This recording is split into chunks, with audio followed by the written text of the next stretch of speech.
ప్రభుత్వం పనితీరు అయితే బాగుంది. ఆటో వాళ్ళు అయితే ఎడుతున్నారు. ఆటో వాళ్ళకి సర్వీసులు లేక బస్సులు ఫ్రీ పెట్టియడం, ఎంతో మంది బాధపడతాను. ఆటోల మీద బ్రతికే వాళ్ళు చాలా మంది ఉన్నాం. ఆటో వాళ్ళు ఎంత బాధపడి పిల్లలకి కానీ స్కూల్ కొనుక్కోలేకపోతాను. పిల్లలు పుస్తకాలకి చిన్న చిన్న పనులకి చేసుకోలేకపోతాను. సర్వీసులు లేక నానా బాధలు పడతాను.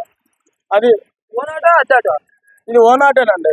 ఓనాటే కానీ అసలు సర్వీస్ లేక నానా బాధపడతాను. ఎందుకండి అది ఒకసారి ప్రభుత్వం గ్రహించి మా మీద ఈ పద్ధతులు మారితే బాగుంటుందని.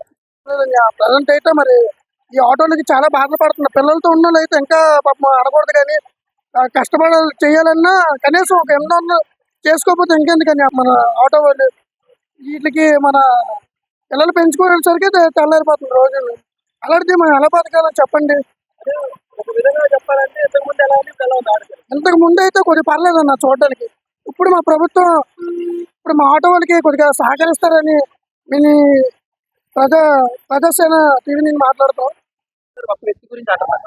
పవన్ కళ్యాణ్ గారు ఏదో సమస్య అంటే ముందుకు వస్తారు, కానీ పవన్ కళ్యాణ్ గారిని ఒక మాట అనొచ్చా? అనకూడదు, కానీ ప్రజెంట్ మాకు ఆటో వాళ్ళు తప్పు చేస్తాడు. మేము అంతా పర్లేదు, కానీ ఆటో వాళ్ళ దగ్గరికి వస్తారు కొద్దిగా స్లో అయిపోయింది. ఈ గవర్నమెంట్ బస్సులు కొద్దిగా అందరికీ సదుపాయంగా ఉంటుందని నేను ప్రజలందరూ అంటే న్యాయంగా వెళ్ళాలి అంతే. అర్థమవుతుందా? బాగానే చేశాడు అనుకో, ఆటో వాళ్ళకి చిన్న ఇబ్బంది తెచ్చాడు. ఎమ్మెల్యే నుంచి ఆటో వేస్తారు. ఓకే, ఎలా ఉన్నాయి ఇప్పుడు రేట్లు కానీ, ఎలా ఉంది ప్యాసింజర్? ఫ్రీ బస్సులు పెట్టారు కదా, దానివల్ల మీకు ఎంతవరకు నష్టం? చాలా నష్టం. ఇప్పుడు ఎన్నాళ్ళంటే రోజుకు 1000 రూపాయలు 1500 చేసుకున్నారు అన్న. ఇప్పుడు కనీసం ఒక 500 కూడా చేయలేకపోతున్నాం. ఈ అద్దెకే కడతాం, ఆటో రెంటే కట్టుకుంటాం. రెంట్ ఇప్పుడు 300 అండి రోజుకి. రోజు 300. 300 అది మరి డీజిల్ అది ఒక 500 ఇలాగా 600 ఇలా అయిపోతుంటాయి. మరి వచ్చింది 300 ఇంకా బతకాలంటే చాలా కష్టం. మీరు ఓన్ హౌస్ రెంట్ అవుతా? ఇక్కడ మా దగ్గర కావాలి రెంట్ అవుతాయి. మీరు ఓన్ హౌస్ రెంట్ ఎలా ఉంది గవర్నమెంట్ తర్వాత? లేదన్న బాగాలేదు అసలు. ఫ్రీ బస్సులు ఎట్టి ఒక కార్దే కూడా ఎక్కుతుంది కాదండి. ఏమని అంటే ఫ్రీ బస్ ఆధార్ కార్డు చూపించి ఎక్కుతారు. ఇంతకుముందు ఎక్కువ ప్యాసింజర్స్ ఎవరు ఎక్కువ? లేడీస్ బాగా ఎన్నాళ్ళు ఖాళీగా ఉన్న వాళ్ళు పెట్టే మాకు ఇంతకుముందు బాగానే ఉండేది. ఇప్పుడు మాత్రం ఫ్రీ బస్ వెళ్ళిన నుంచి మరి అసలు ఉపాధి అసలు లేదు. మా ఫ్యామిలీ మేము పోషించుకోవడానికి అప్పులు చేసుకొని చేసుకోవాలి.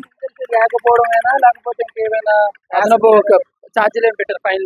ఫైన్ లేదన్న, ఓన్లీ ఫైన్ కూడా పెట్టారన్న. ఫ్రంట్ కూర్చోకూడదు, బ్యాక్ సైడ్ కూర్చొని పెట్టకూడదు, బండిలో 5గురు తప్ప ఎక్కువ కూర్చోకూడదు. కాకి చొక్కా లేకపోతే ఫైన్ అన్న.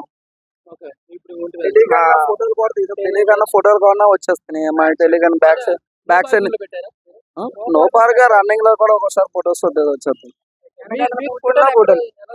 సిగ్నల్ లోనే ఎక్కడ పడితే అక్కడే తీసేస్తుంటారు నాకు కావాలని. ఇంకా మనం ఇంకెక్కడన్నా బతుకుతాం. ఆ టికెట్ 5 టికెట్లతో అంతే ఎక్కడికైనా వెళ్తాం. ఇక్కడ నుంచి 30 కిలోమీటర్లు 30 కిలోమీటర్లు వెళ్ళా 300 కూడా రావట్లేదు అన్న.